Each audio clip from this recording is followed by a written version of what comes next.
ಯಾವ ಕ್ಷಣದಲ್ಲಾದರೂ ಸಂಪುಟ ವಿಸ್ತರಣೆ 10 ದಿನದಲ್ಲಿ ನಾಗೇಂದ್ರಗೆ ಮತ್ತೆ ಮಂತ್ರಿಗಿರಿ ಬಳ್ಳಾರಿಯಲ್ಲಿ ಸಚಿವ ಜಮೀರ್ ಹೇಳಿಕೆ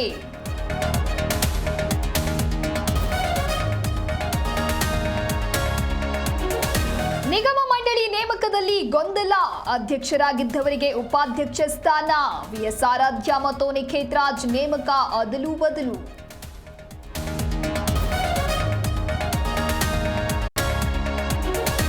ಧಾರವಾಡದಲ್ಲಿ ಮಾಜಿ ಸೈನಿಕನ ಮೇಲೆ ಹಲ್ಲೆ ಆರೋಪ ಮಾಹಿತಿ ಕಲೆ ಹಾಕಿದ ಪೊಲೀಸ್ ಆಯುಕ್ತ ತಪ್ಪಿತಸ್ಥರಿಗೆ ಶಿಕ್ಷೆಯ ಭರವಸೆ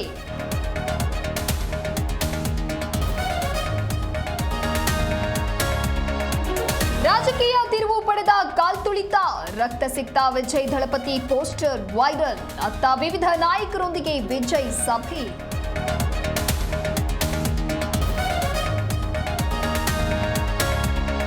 ಬಂಗಾಳ ಕೊಲ್ಲಿಯಲ್ಲಿ ವಾಯುಭಾರ ಕುಸಿತ ರಾಜ್ಯದಲ್ಲಿ 7 ದಿನಗಳ ಕಾಲ ಮಳೆಯ ಮುನ್ಸೂಚನೆ ಹವಾಮಾನ ಇಲಾಖೆ ನಿರ್ದೇಶಕ ಎಚ್ಚರಿಕೆ